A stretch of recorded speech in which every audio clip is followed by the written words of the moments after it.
So here we are back on our monthly podcast where one of the members of Greening of Streaming gives us a little presentation at the end of our monthly members meetings. This month, it's Sebastian from Quortex. Sebastian, how are you? Take it away. Thank you, Dom. So, yeah, pretty excited to speak today, especially after this week's big announcement that Quortex joined Cine Media, which is exciting for both companies. So basically, I went from 25 colleagues to 2,500 colleagues, which is interesting times. We've been doing this presentation quite often over the course of the last few months, I would say, on different occasions. And we've been always asking the simple question whether is MPEG-2 greener than AV1, which is, if we dive a bit into it, which we're going to do now, a very interesting question to ask. So, first of all, what is green? I mean, I think that's the purpose of the last 15 meetings that we had together, to identify and see what green means. So just to give some perspective, and Dom, you can perfectly take that away for your what's definition for the greening of streaming stuff. Awesome. So the total worldwide energy production in 2020, and I guess 2022 is going to be a bit higher than that, is 600 exajoule, which is a 6 with a significant amount of zeros attached to it. But what does that mean in our day-to-day life? For instance, 1 kilowatt hour, that's I think the value that we can all work with most, and that comes across in our day-to-day life quite often, is already 3.6 million of joule, whereas 1 kilowatt hour is defined as to be the energy produced by a 1 kilowatt device during 1 hour, which, given the name, makes a bit of sense. The other interesting thing that might be for our yearly meeting is that 1 pint of beer is about 200 kilocalories, which is 837 kilojoule, so quite a lot. But the interesting question, once we define what green is, or what green can mean, is what is the worth of 1 hour or 30 minutes of streaming in these greening measures? And that's where the problem begins a bit. The problem is that all of the bars that you see here, they are all meant to indicate the same value, meaning that they are all meant to indicate the guesstimated carbon footprint for watching 30 minutes of Netflix. So you can see that those bars are not really a bit off or vary on the post-comma zeros. They are off by orders of magnitude. And those are all studies that have been carried out quite professionally, I would say, that have some scientific evidence. At least they claim to have some scientific evidence, but still they are off. Some of them, for instance, they think of the CDN as a thing that is just there and that works because the sun is shining and there is air in the air. Whereas others think that a data center consumes only a bit of energy and not so much. And there is a very interesting one, which is the Shift project that got carried out 2 times. And you can see the original and the corrected version, and there is a slight difference in the measures here. So why is that? The problem is that we don't really get all the data that we would need to get in order to carry out exact measures at the end of the day. If we look at the very high level media production workflow, or let's say media production and consumption workflow, we have a few things that we can kind of blank out because they are more or less known, but there are some parts of the workflow that we just don't have access to and that don't yet have this notion of trying to figure out how much energy they consume. For instance, if we think about production and contribution of content, it is not really, there is not really a difference on how they are, how content is produced when it comes to the way that content is consumed. I think something is messed up in my slides, by the way, but the problem here is that it is very dependent on what kind of content is being produced. for instance, for a live show or live concert or whatever kind of live event, there is a lot of, I would say, surrounding waste, like getting people to the place, having OB vans, all of that stuff that obviously contributes to the footprint of this production, whereas a studio production might be of a completely different footprint. On the distribution side, we do have the devices that are obviously responsible for the vast majority of the energy that is being consumed when consuming video. You could also argue that the second someone turns on his 55-inch whatever kind of TV, the rest of the chain more or less might become neglectable. But the thing is that the impact of this device is more or less the same, regardless of the mode the content has been delivered to that device, right? So it's on, and it's not really a fundamental difference whether it consumes IPTV or it consumes through an OTT app. The device shines, and that's where the energy gets consumed. And so if we conclude all of this, there are only 3 bricks where we get some data and where we can analyze the footprint that we have quite autonomously, I would say, at least in our industry. And this is the ingest, the transcoding and packaging part, and the CDN for some parts of it, which we can refer to as to be the head end itself. So if we look into this a bit more in detail, and if we try to really answer the question whether MPEG-2 is greener than AV1 or not, we can break this up into like 4 categories, and we can compare the codecs one by one, again, from a very high level perspective. So if we think of AV1 first, from the ingest side, of course, we can save some bitrate here to use lower bandwidth ingest to apply a way more complex transcoding or encoding scheme to again save bandwidth on the CDN, but on the device have the same complexity when decoding the content. Compared to MPEG-2, that would mean to achieve the same level of quality or a similar level of quality, we need way higher bit rates to be on the ingest side. We have a significantly less intense or complex encoding scheme. We again need higher bandwidth on the CDN, but we have less complex decoding on the device side.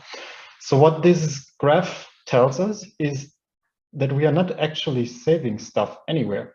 So there is not one thing that is greener as the other thing. It is just that we are shifting workloads throughout the workflow chain, and we are not making significant changes here. So we are just moving stuff from the ingest or from transcoding to the CDN and vice versa, or from the ingest to device and vice versa. There is not a fundamental saving here.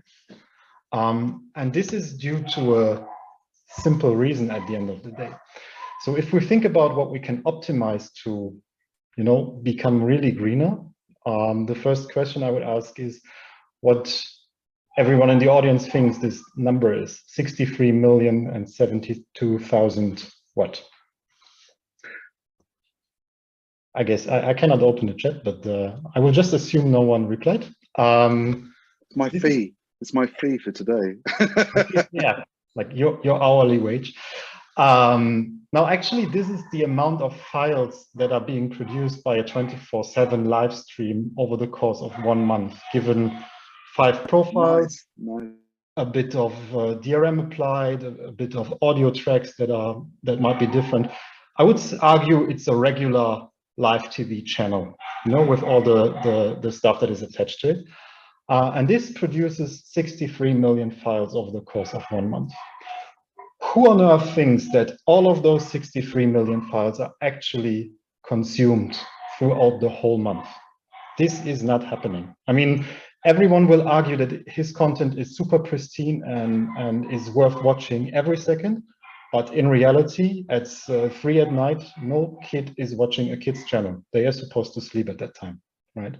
So that tells us that, and if we look into other industries, it becomes even more true, that we are kind of the last industry that is still working in a push mode rather than in a pull mode. If you think about the car industry, or I guess that's the closer thing to all of us, about your favorite pizza parlor, you don't walk in there and they have a stockpile of 78 versions of pizza just in case someone wants tuna and Nutella with onions on it. You will order what you want to have, and they will create on demand what you just ordered. So this is the whole concept of just in time that has been applied to really almost every other industry on earth. So what can we actually optimize when we try to describe our video workflows and think of this just-in-time concept? So what you see on the right-hand side here is the traditional way that we approach the production of this famous 24/7 OTT channel, where we transcode and segment and package and encrypt everything, and we push it to the origin or the CDN, and we just wait for it to be consumed. We don't really know whether it has been consumed. There are analytics tools that tell us afterwards or immediately, but it doesn't have any big significant impact on the way that we produce the content actually. And we are not going to not produce a piece of content in this workflow just because the analytics tell us. Compared to that, with the just-in-time mindset, we could react to every single request for a specific chunk of a specific profile of a stream when it is actually needed, and not only produce a huge amount of waste and just push it somewhere and hope for the best. The problem with that is that in the traditional way of producing content, in the traditional way of applying software schemes or even hardware schemes, this will not save any energy, because just because the software does something doesn't mean that the server will turn off or on and off on demand. So this is where the cloud plays a significant role. And I've been giving the exact same speech on a conference in Sweden, and there was a guy on the stage before me saying that, yeah, the cloud is not really tailored for media workflows. That might be true, but I mean, if we wait for the mountain to come to the preacher, probably we will never find a fit for the cloud. So we could also as well argue that our media workflows that we apply today are not really fitted to leverage the many, many benefits that cloud can provide us with. So if we think about this just-in-time workflow, and if we think about just for a second what cloud computing means and what it has been built for, it is all about scaling, right? So the cloud is built and driven and developed just to scale. That's the only way that you can achieve a significant win when you move your workloads to the cloud, and that's the only way that you will have any positive impact on moving your workloads to the cloud. And to make this scaling happen, there is a lot of development happening on tools like Kubernetes and containers that will help you orchestrate services and infrastructure at the very same time. There is a huge optimization going on with regards to cooling and power efficiency and hardware efficiency. So I would argue that there is no private data center on earth that is more energy and power efficient than a cloud data center, because that's how they maximize their revenue. Right? The core interest of every cloud provider is to be as efficient as possible.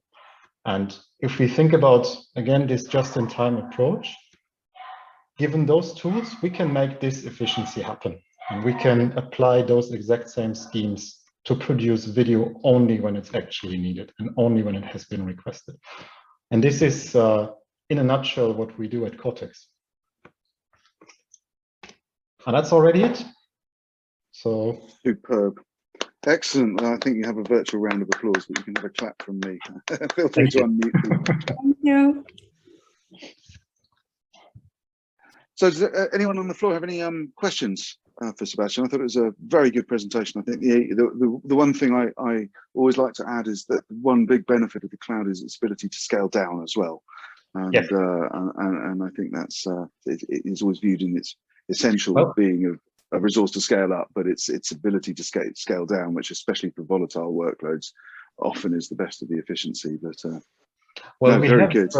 We have carried out some studies with actual customers of ours where we were monitoring the amount of infrastructure that they will have to provide for a week or whatever, and we have clusters where we apply 1/5, or where we allocate 1/5 of the cloud resources during nighttime than we do during the day peak times. So you're perfectly right. Scaling down is essential, because scaling down in the cloud means saving costs, right? And this is interesting insofar that becoming greener has always the notion of, I have to invest something. I have to put some extra coins somewhere to become greener. If you think about this just-in-time approach, if you think about this concept of scaling up and down in the cloud, all of a sudden this becomes also a money-saving machine. It's not only greener, it also saves you some cost.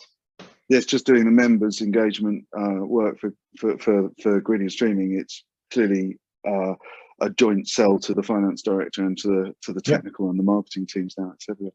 Hemini, you've got your hand up, and I can see Barbara has as well. Hemini, if you could please. Thank you. Thanks for that great presentation. It's something that we've been looking at as well at the EBU, because as you mentioned, broadcasters have files, use the cloud. It's done on a numerous amount of different encoding profiles, etc. So it's something that we are looking at. We have a group that's looking at the cloud, and one thing we've realized now is that we do have to be more efficient with the cloud, just because it's in a way, it's something that's hidden, and it's like almost like a dustbin that things just carry on going in there. And actually, when you have large organizations, you don't know how many times each clip, each video, etc., has been replicated so many times, and everything's archived. So we're looking at that in terms of being responsible on the cloud. But what I wanted to ask was that your presentation has got some high-level topics. Is there anything you can actually help with to drill down exactly how you marry up just in time with scaling? Do you have case studies, numbers, best practices, anything like that? Yeah, I mean, we have been building a whole SaaS platform around this just-in-time thing. So there is an actual product that is based on that. But we also have some, and I wanted to spare you this at 6:30 in the evening. But of course, we have some more detailed ways to present that, and more insights, especially evolving around what does that mean in terms of latency, and what does that mean actually in terms of how do we anticipate loads? Because building this just-in-time processing software is one thing, which is, a task in itself. But anticipating load and really making the scaling happen is by far the bigger task here. And I mean, I guess we can take that offline or to another discussion. But yeah, there is a lot of things that we can tell about that. Oh, perfect. Sorry, Hemini, I was just going to chip in there. I wanted to say, I think for companies that work with system orchestration, so on, it seems like day-to-day business, but it'd be equally really interesting to hear from you and your perspective of broadcasters, where they're at in that cycle. Everyone in my world is fully aware of this type of dynamic software-based orchestration of services and so on. But when you go into broadcasters, I'm not quite sure how far down that migration into these kind of software-delivered platforms and so on the thinking is. Is it still at an early exploration stage, or is this active in certain parts of the business?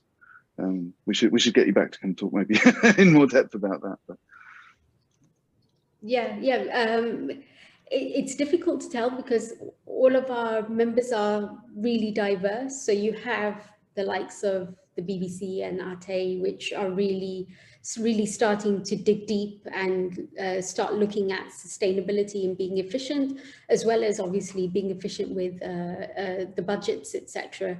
And then on the other side, you have those that are much smaller and are a little bit behind. So we have everybody and in between, but this would be really interesting, especially for live events, because obviously so you end up having to put pre-contracts in with CDNs, etc., to say, look, we've got to cover the amount of audience that we may get, we'll get peaks, etc. And so you end up scaling so much that most of the time you probably never really reach that peak. So actually, you don't know if you ever reached it or not. That's the thing. No, I'm happy to take that to to another track, but I guess we have a lot of things to tell about that as well. And I mean, live events are by far the perfect role model to apply this just-in-time thing. Yeah. So we've got Barbara. Barbara's got a question. Then we've got Arnaud and Sam. So let's excuse the background noise here. Barbara. Yeah, and actually, Hamani mentioned or asked something that I was going to ask as well. But I'm curious, this concept of just in time, how do content creators react to that? And I would imagine that they would be, I mean, it sounds really very practical and very the way to go, but I wonder what the reaction is from content creators who, of course, everybody wants my content when they want it. You know, what has that reaction been like? Well, it's the first reaction is what you just said. Now it doesn't apply to my content because my content is just great. But we've been carrying out a lot of research and studies with service providers from, I would argue, every part of the globe. And what we see is almost always the same pattern, that if you take a channel portfolio or an event portfolio of 100, let's say, just for the sake of easy math, there is always this 80-20 rule that applies, meaning that 80% of the consumption are caused by only 20% of the content provided. That might be different for folks like Netflix or whatever, that, you know, they have maybe another ratio. But if we talk about live linear, and if we talk about huge, and you know, the bigger the channel lineup gets, the more true this becomes and the more off the ratio is.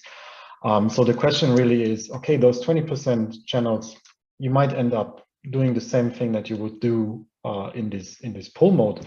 But what about this 80% of channels that you will just, you know, produce and produce a lot of waste? And those studies have been carried out, you know, based on real data and not based on marketing wishes. So there is some evidence that you might think that your content is super pristine, but 3 at night is maybe not the time where people watch this pristine content.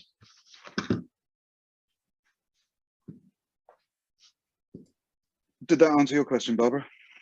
Yeah, thank you. And I had just been to not too long ago a storage conference, and the statistic was that somewhere between 60 and 80% of data, not media data necessarily, but just all data, is never really touched.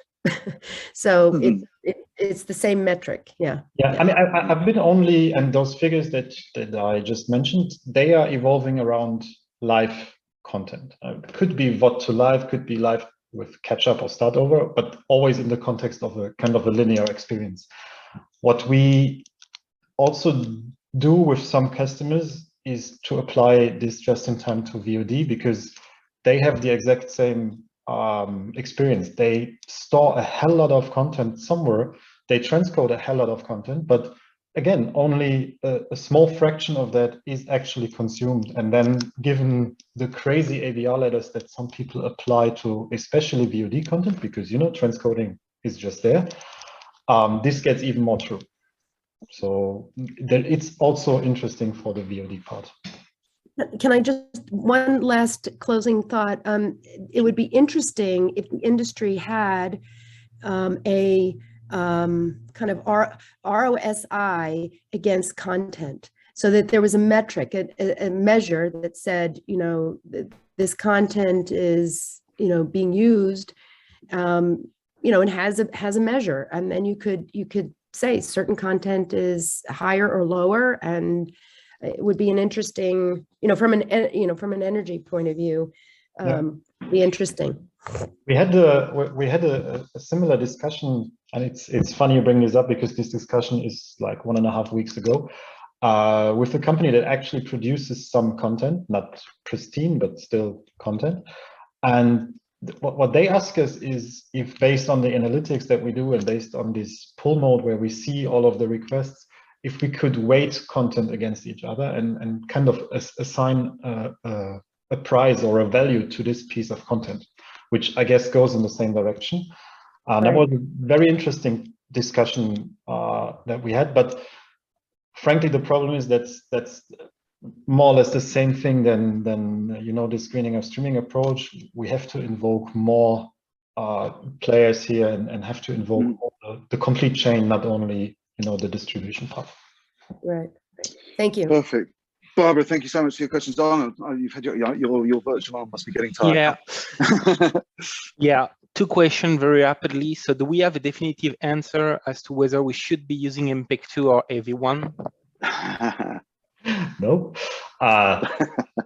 Well, you can do both, given the requests, I would say. No, actually, I mean, at the end of the day, it's supposed to be a provocative thing, and I do believe that AV1 offers some huge benefits, also when it comes to efficiency. But to highlight the problem, sometimes you need to ask a stupid question. Yeah, but what we are seeing in the client side is essentially whatever codecs you want to use. It depends on whether or not the end device has an hardware chip to decode it. So if it has AV1 hardware decoding, then you can use AV1. If it doesn't, then you shouldn't be, and falling back to H.264 or H.265, depending on what the device has to offer. So this is what we are seeing on the client side. Exactly, and that's exactly the point where this whole greening thing is partially decided, I would say, because if you try to decode AV1 on a software basis, you can watch your iPhone melting. Yeah. Another question, one of your slides, you mentioned that the client side, the end device and the routers are the one consuming the vast majority of the energy. Do you have, where are you taking that from? Is that, do you have data behind that? Because maybe that was a bit of a misleading statement. If the end device is a big TV screen, then there is a good chance that it will be the majority of the energy that is being consumed. Of course, if the device is a tablet or a smartphone or whatever, it is completely different. But so maybe that was a bit of a wrong statement. All right. I think just to share my own opinion on that figure, I did note that, and I think it's complicated. The only in-depth sort of benchmarking that's been done has been on those physical devices because they're reasonably easy to test and measure in performance. But I think there are some questions to be raised at a systemic level because TVs and set-top boxes get turned off for a long period of the day, whereas the routers and the rest of the infrastructure doesn't. So actually total system energy, I think, is something to be considered still before we nail our post that it's always going to be the biggest energy drain. That's just a personal opinion though. Sorry, Arnold, did you have any more no, to add to your question? Or you good? Right, Sam, you've got your hand up too. Sorry, blood must be draining down your elbow, but give it a shake and put your question. Yeah, I'll try and keep it quick. You've touched on it quite a lot, Sebastian, but I'm interested in how much of a problem that what you were sort of describing of live channels running or transcoding with nobody actually on the other end of them. So I'm wondering, I guess I'm surprised that it's that big an issue, but I guess you've looked at some, it sounds like you've looked at some operators. I'm just wondering, do you actually have quite a clear idea with some of them what proportion of live encoding they've got running with no viewers on the other end? Well, the thing is, the just-in-time concept that we apply is not only no viewers versus one viewer, it's really no viewer on a series of chunks on a given profile, right? So it's not that if there is a request, we turn on everything and transport everything. If there is a request, we answer to the profile or the series of chunks of this specific profile that is being requested. And this is the occasion where this 80-20 rule applies for. We did it with 4.5 operators, I would say. One very big one that has a portfolio of, I think, 800 and some live linear channels. And it was really, out of those 800 and some, there is like roughly 80 or 90 channels they had where they said, okay, looking at the data, and it's not data that we collected, it's data that they provided us from their middleware and everything, where they looked at the data and said, well, this is probably just in time might not be, you know, a big game changer here because we have an average usage of above 80%, let's say. But the rest of those 700 and some channels barely watched. I mean, there were some, they have like 10 or 12 channels specifically for kids in their lineup. 3 at night, a kid? Might be one late night, but not throughout a larger period of time. So it's really, again, people tend to think that people are, you know, versatile and watch everything, and even the 15th documentation about alligators in somewhere it's being watched.